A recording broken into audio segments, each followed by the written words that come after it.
Hello viewers, good morning. This is Gulnash Iqbal and welcome to my channel Gul Study Point. आज की इस video में हम मुग़ल साम्राज्य के बारे में बात करेंगे, जो जनरल नॉलेज के पॉइंट ऑफ व्यू से बहुत ज़्यादा इम्पोर्टेंट है। तो इसलिए ये वीडियो को पूरा देखें। वीडियो पसंद आए तो वीडियो को लाइक और शेयर करें और चैनल को सब्सक्राइब ज़रूर करें। और हाँ, बेल आइकन को प्रेस करना बिल्कुल भी ना भूलें। मुग़ल साम्राज्य, देखिए मुग़ल साम्राज्य बहुत ज़्यादा इम्पोर्टेंट है हिस्ट्री में, और हर एग्ज़ाम्स में मुग़ल साम्राज्य से रिलेटेड क्वेश्चंस पुटअप किए जाते हैं। मैं आज आपको मुग़ल साम्राज्य से रिलेटेड छोटी से छोटी बात बताऊंगी। वीडियो को ध्यान से देखें और पूरा देखें। सबसे पहले आते हैं बाबर। देखिए, मुग़ल वंश के संस्थापक बाबर थे। बाबर एवं उत्तरवर्ती मुग़ल शासक तुर्क एवं सुन्नी मुसलमान थे। बाबर के मुग़ल वंश की स्थापना के साथ ही पादशाही की स्थापना की, जिसके तहत शासक को बादशाह कहा जाता था। बाबर का जन्म फरवरी 1483 में हुआ था। इनके पिता का नाम उमर शेख मिर्ज़ा और वे फरगाना नामक छोटे राज्य के शासक थे। जो बाबर के पिता थे वो फरगाना नामक छोटे राज्य के शासक थे। बाबर भी फरगाना की गद्दी पर 8 जून 1494 में बैठे थे। बाबर ने 1507 ईस्वी में बादशाह की उपाधि धारण की, जिसे अब तक किसी तैमूर शासक ने धारण नहीं की थी। बाबर के 4 पुत्र थे, हुमायूं, कामरान, अस्करी तथा हिंदाल। बाबर ने भारत पर 5 बार आक्रमण किया। बाबर का भारत के विरुद्ध किया गया प्रथम अभियान 1519 ईस्वी में यूसुफ जई जाति के विरुद्ध था। इस अभियान में बाबर ने बाजोर और भैरा को अपने अधिकार में कर लिया था। पानीपत के प्रथम युद्ध में बाबर ने पहली बार तुगलमा युद्ध नीति एवं तोपखानों का प्रयोग किया था।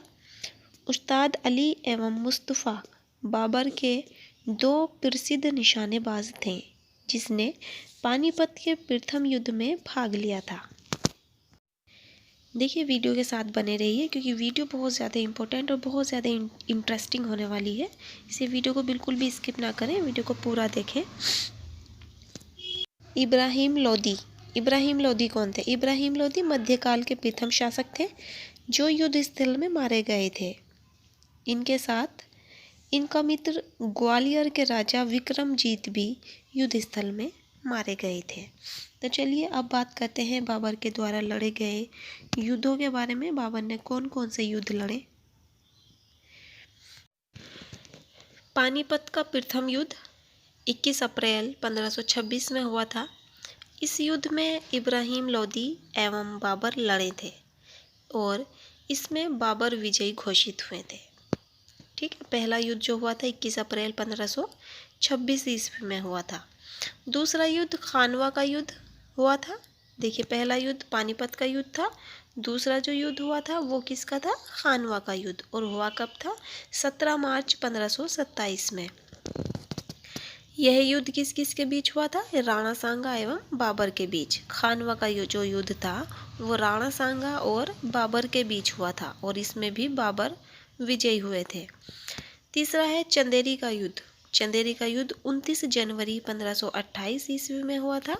चंदेरी का युद्ध मैदनी राय एवं बाबर के बीच हुआ था। इसमें भी हमारे बाबर विजयी घोषित हुए थे। नेक्स्ट है घाघरा का युद्ध। घाघरा का युद्ध 6 मई 1529 ईस्वी में हुआ था। यह युद्ध अफगानों एवं बाबर के बीच हुआ था और इसी में भी बाबर ही विजयी घोषित हुए थे, यानी कि बाबर ही जीते थे। देखिए, 4 युद्ध हुए। पानीपत का प्रथम युद्ध, खानवा का युद्ध, चंदेरी का युद्ध और घाघरा का युद्ध। देखिए, पानीपत का युद्ध कब हुआ था? 21 अप्रैल 1526 में। दूसरा युद्ध हुआ था खानवा का, 17 मार्च 1527 में हुआ था। तीसरा हुआ था चंदेरी का युद्ध, ये 29 जनवरी 1528 में हुआ था। और 4th युद्ध हुआ था घाघरा का युद्ध, जो 6 मई 1529 में हुआ था। कौन सा युद्ध किस किस के बीच हुआ, ये बात भी आपको याद रखनी है। तो पानीपत का जो युद्ध हुआ था वो इब्राहिम लोदी और बाबर के बीच हुआ था। खानवा का युद्ध जो हुआ था वो राणा सांगा और बाबर के बीच हुआ था। चंदेरी का युद्ध मेदिनी राय और बाबर के बीच हुआ था। और घाघरा का युद्ध ये अफगानों एवं बाबर के बीच हुआ था। तो ये आपको याद रखना है कि कौन सा युद्ध किस सन में हुआ और किस किस के बीच हुआ। ये जो चारों युद्ध हैं, पानीपत का, खानवा का, ये सभी में बाबर जो है विजयी घोषित हुए थे, यानी कि बाबर ही जीते। अब आगे जानते हैं बाबर के बारे में। बाबर ने अपनी आत्मकथा बाबरनामा की रचना की थी, यानी कि जो बाबर ने अपनी आत्मकथा लिखी थी, ऑटोबायोग्राफी, जिसका अनुवाद बाद में फारसी भाषा में अब्दुल रहीम खान खाना ने किया था। बाबर को मुबीयान नामक एक पद्य शैली का जन्मदाता भी माना जाता है। बाबर का उत्तराधिकारी हुमायूं था। आपको याद रखना है। देखिए, सबसे पहले जो मुग़ल शासक, जो मुग़ल साम्राज्य की नींव रखी वो बाबर ने रखी। सबसे पहले बाबर आए थे और बाबर के बाद आए थे हुमायूं। तो बाबर का जो उत्तराधिकारी हुए वो हुए हुमायूं। देखिए, ये वीडियो बहुत ज़्यादा इम्पोर्टेंट है और साथ साथ इंटरेस्टिंग भी है, क्योंकि हिस्ट्री को जानना और समझना काफ़ी इंटरेस्टिंग लगता है। तो इसलिए वीडियो को पूरा देखते रहें। हम इसी तरह से आगे भी आपके बताते रहेंगे मुग़ल साम्राज्य के राजाओं के बारे में। चलो बात करते हैं बाबर के बारे में। बाबर को अपनी उदारता के लिए कलंदर की उपाधि दी गई थी। खानवा के युद्ध में विजयी होने के बाद, यानी कि खानवा के युद्ध जो हुआ था, इसमें जीतने के बाद बाबर ने गाजी की उपाधि धारण की थी। 48 साल की उम्र में 26 दिसंबर 1530 को आगरा में बाबर की मृत्यु हो गई थी। ठीक है, बाबर की मृत्यु कब हुई थी? 48 साल की उम्र में 26 दिसंबर 1530 को। कहाँ पर हुई थी? आगरा में। ये आपको याद कर लेने हैं, क्योंकि इस टाइप के क्वेश्चंस आ जाते हैं कि बाबर की मृत्यु कहाँ हुई थी, कितने साल की उम्र में हुई थी, किस सन में हुई थी। तो 48 साल की उम्र में हुई थी, 26 दिसंबर 1530 को हुई थी और आगरा में हुई थी। पहले इनके शव को कब आराम बाग में दफनाया गया था, यानी कि आगरा में मृत्यु हुई थी, तो आगरा के आराम बाग में इनको दफनाया गया था प्रारंभ में। लेकिन बाद में काबुल में इनके द्वारा चुने हुए स्थान पर दफनाया गया था। मतलब इनकी कोई ख्वाहिश होगी कि इनको काबुल में दफनाया जाए, या इन्होंने कोई जगह चूज़ कर रखी होगी। तो पहले इनको आगरा के आराम बाग में दफनाया गया था, लेकिन बाद में इनको काबुल ले जाकर जहाँ पर ये चाहते थे खुद को दफन करवाना, वहीं पर इनको दफन करवा दिया गया था। 30 जनवरी 1528 को जहर दे देने के कारण राणा सांगा की मृत्यु हो गई थी। बाबर की जो आत्मकथा थी, अभी मैंने आपको बताया है, उसका नाम बाबरनामा था।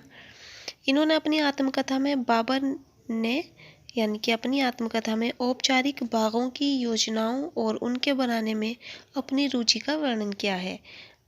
अक्सर ये बाग दीवान से घिरे होते थे तथा कृत्रिम नहरों द्वारा 4 भागों में विभाजित आयताकार अहाते में स्थित थे। 4 समान हिस्सों में बटे होने के कारण ये 4 बाग कहलाते हैं। या 4 बाग क्यों कहलाते हैं? क्योंकि इनकी जो भुजाएं हैं वो चारों समान हैं, 4 समान हिस्सों में बटे हुए हैं ये, इसीलिए इनको 4 बाग के नाम से जाना जाता है। 4 बाग बनाने की परंपरा की शुरुआत अकबर के समय से हुई थी।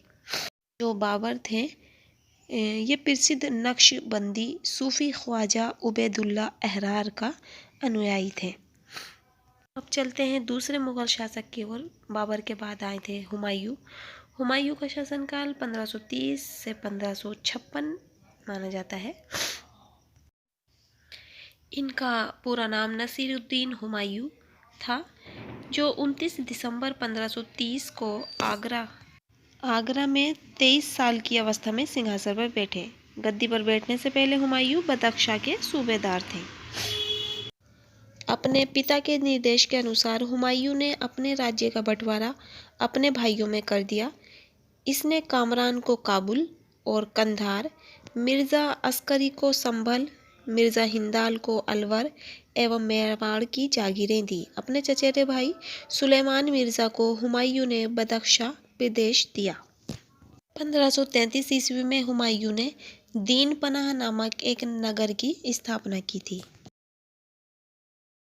चौसा का युद्ध 25 जून 1539 ईस्वी में शेर खां एवं हुमायूं के बीच हुआ था। इस युद्ध में शेर खां विजयी रहा। इसी युद्ध में बाद में शेर खां ने शेरशाह की पदवी ग्रहण कर ली थी। बिलग्राम या कन्नौज का युद्ध 17 मई 1540 ईस्वी में शेर खां एवं हुमायूं के बीच हुआ। इस युद्ध में भी हुमायूं पराजित हुए। शेर खां ने आसानी से आगरा एवं दिल्ली पर कब्जा कर लिया। बिलग्राम युद्ध के बाद हुमायूं सिंध चले गए, जहां उन्होंने 15 वर्षों तक घुमक्कड़ों जैसा जीवन व्यतीत किया।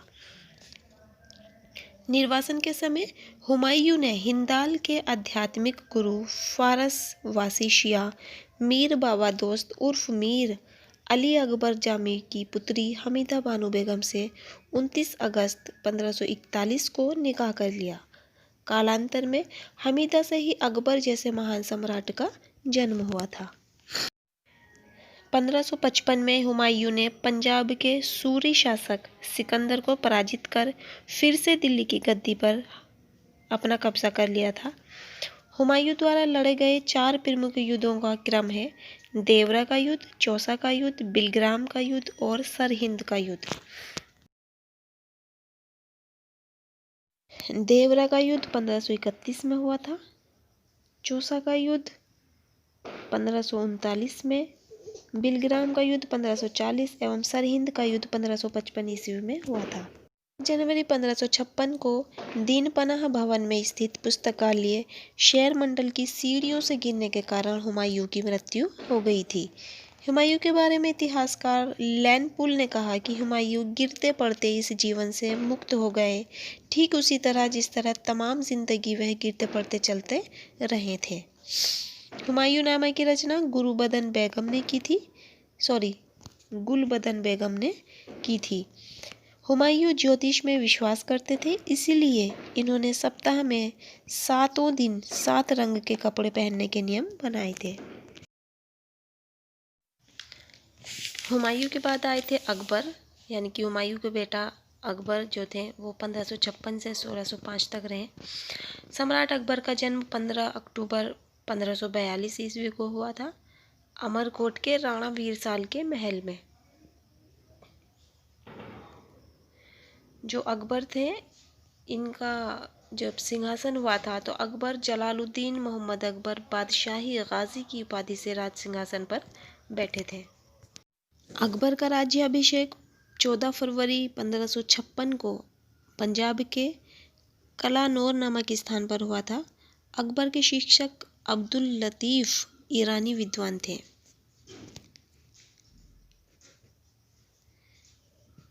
आलम खां 1556 से 1507 ईस्वी तक अकबर के संरक्षक रहे, पैटर्न। चलिए अब बात करते हैं अकबर द्वारा जीते गए प्रदेशों की।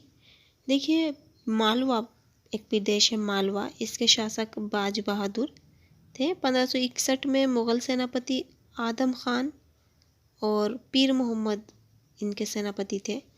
दूसरा प्रदेश था चुनार, अफगानों का शासन था।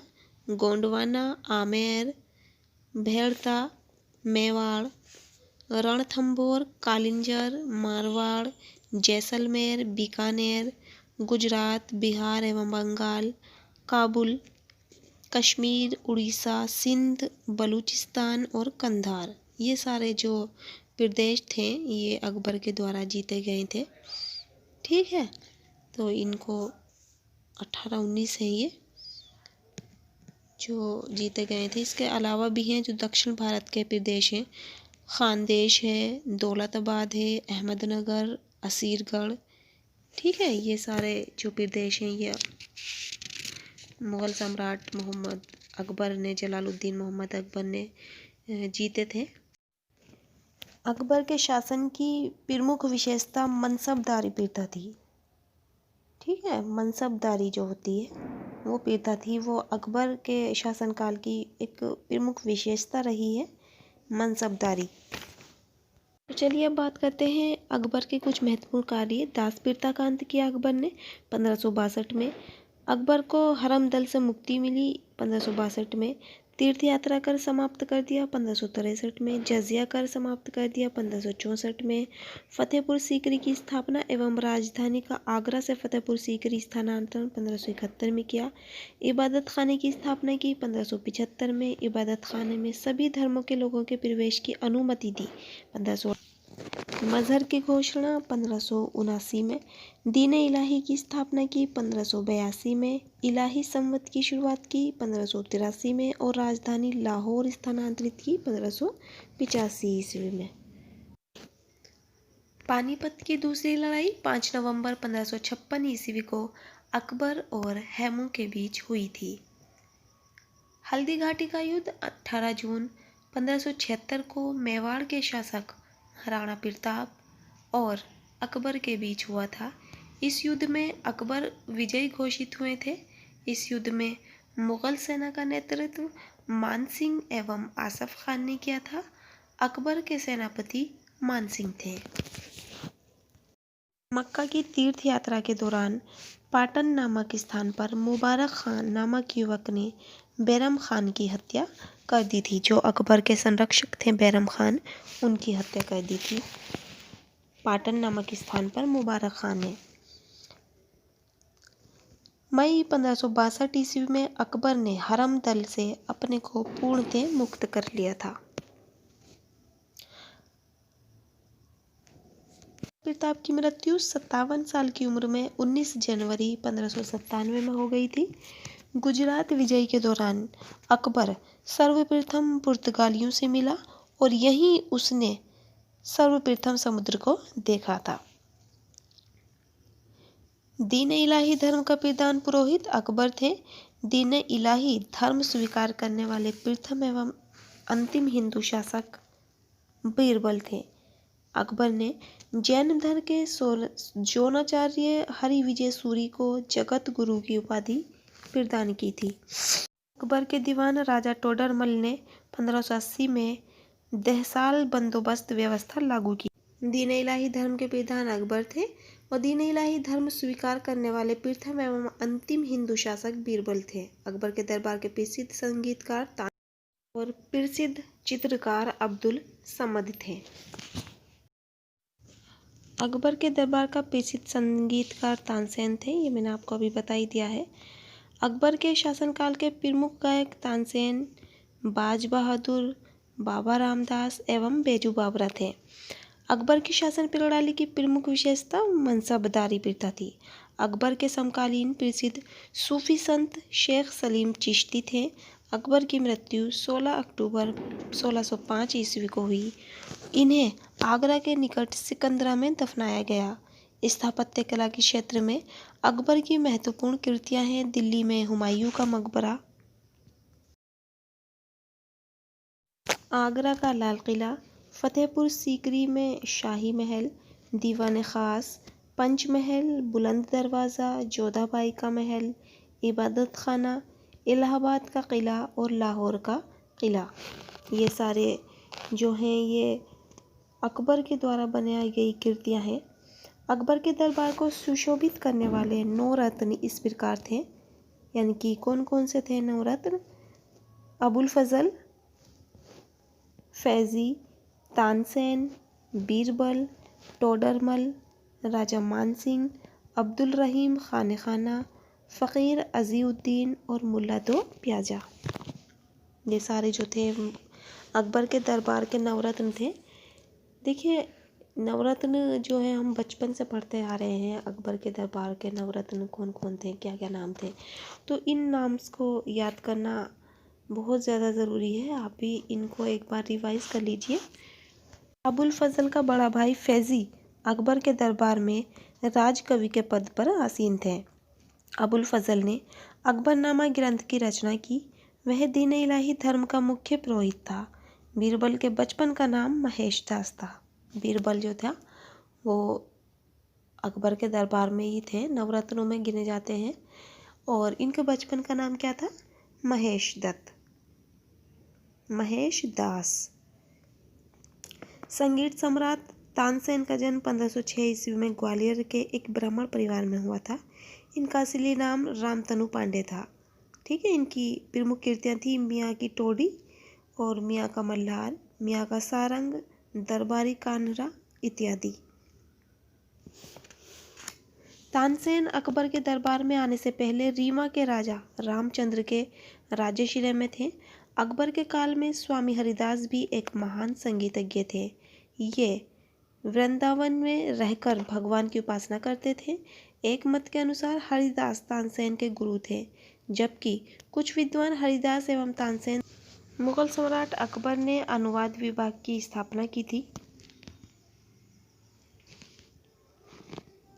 नकीब खां, अब्दुल कादिर बदायूनी तथा शेख सुल्तान ने रामायण की एवं महाभारत का फारसी अनुवाद किया। वह महाभारत के नाम रज़्मनामा युद्धों की पुस्तक रखा। रज़्मनामा का मतलब क्या है? युद्धों की पुस्तक। पंचतंत्र का फारसी भाषा में अनुवाद अबुल फजल ने अनवर सादात नाम से तथा मौलाना हुसैन फैज़ ने यार दानिश नाम से किया। हाजी इब्राहिम सरहदी ने अथर्ववेद का, मुल्ला शाह मोहम्मद ने राजतरंगिणी का, अब्दुल रहीम खान ने तुजुक-ए बाबरी का तथा फैज़ी ने लीलावती का फारसी में अनुवाद किया था। फैज़ी ने नल दमयंती कथा का फारसी में अनुवाद कर उनका नाम सहेली रखा था। अकबर के शासनकाल को हिंदी साहित्य का स्वर्णकाल कहा जाता है। अकबर ने बीरबल को कवि प्रिय एवं नरहरि को महापात्र की उपाधि प्रदान की थी। बुलंद दरवाजे का निर्माण अकबर ने गुजरात विजय के उपलक्ष्य में करवाया था। 4 बाग बनाने की परंपरा अकबर के समय ही शुरू हुई थी। अकबर ने शौरी कलम की उपाधि अब्दुस्समद को एवं जड़ी कलम की उपाधि मोहम्मद हुसैन कश्मीरी को दी थी। मुगलों की राजकीय भाषा फारसी थी। देखिए ये पॉइंट बहुत ज़्यादा इम्पोर्टेंट है। मुगलों की राजकीय भाषा क्या थी? तो उनकी राजकीय भाषा फारसी थी। अकबर नगाड़ा जिसे कहते हैं, इस वाद्य यंत्र को बजाया करते थे।